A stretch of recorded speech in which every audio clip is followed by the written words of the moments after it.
তা রাজনৈতিক দলই হোক না কেন, সংস্কারের কথা বলছে। নির্বাচন পরে, সংস্কার আগে। আপনাদের সকলের কাছে আমি একটি প্রশ্ন রাখতে চাই। যারা বলছে আগে সংস্কার পরে নির্বাচন, তাদের ক্ষেত্রে আমরা কি দেখছি?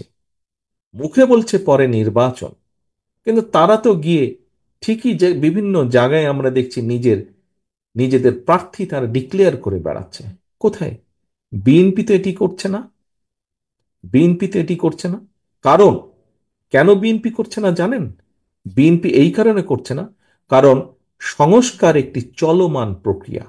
সংস্কার কোনো ব্র্যাকেট বন্দি কোনো বিষয় নয় যে এতটুকু আসলো এতটুকু হলো হয়ে গেল। এখন যে কোনো ব্র্যান্ডের পুরাতন এসি বদলে নতুন ওয়ালটন এসিতে উপভোগ করুন 25% ছাড়।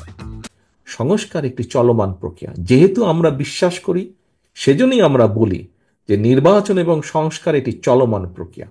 সংস্কার চলতে থাকবে, কিন্তু নির্বাচন হতে হবে নির্বাচনের সময় মতন।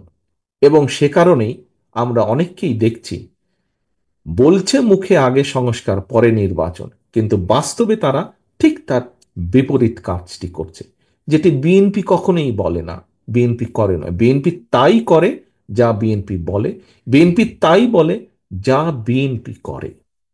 তাদের কতজন ব্যক্তি সেই সময়ে স্বৈরাচার শেখ হাসিনার রক্ত চক্ষুকে উপেক্ষা করে সংস্কার কথা করার কথা সাহস করে বলতে পেরেছিল? আজকে যারা সংস্কারের কথা বলেছে, তারা বিএনপির নেতাকর্মীর মতন কতগুলো মামলা খেয়েছে, কতদিন অত্যাচারিত হয়েছে, কতজনের ঘর বাড়ি ভাঙা হয়েছে, কতজনকে আদালতের বারান্দায় সপ্তাহে 7 দিনের 5 দিন ঘুরঘুর করতে হয়েছে। হয়নি। খোঁজে দেখেন, কারোরই হয়নি যারা আজকে জোর গলায় সংস্কারের কথা বলছে। বিএনপি কেন সংস্কারের কথা বলছে? কারণ বিএনপি অভিজ্ঞতা আছে।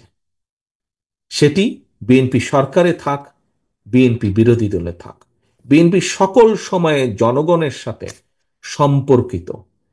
হতে পারে আমাদের বিভিন্ন সীমাবদ্ধতা আছে, কিন্তু আমরা সকল সময় চেষ্টা করি জনগণের সাথে থাকতে, জনগণকে সাথে রাখতে।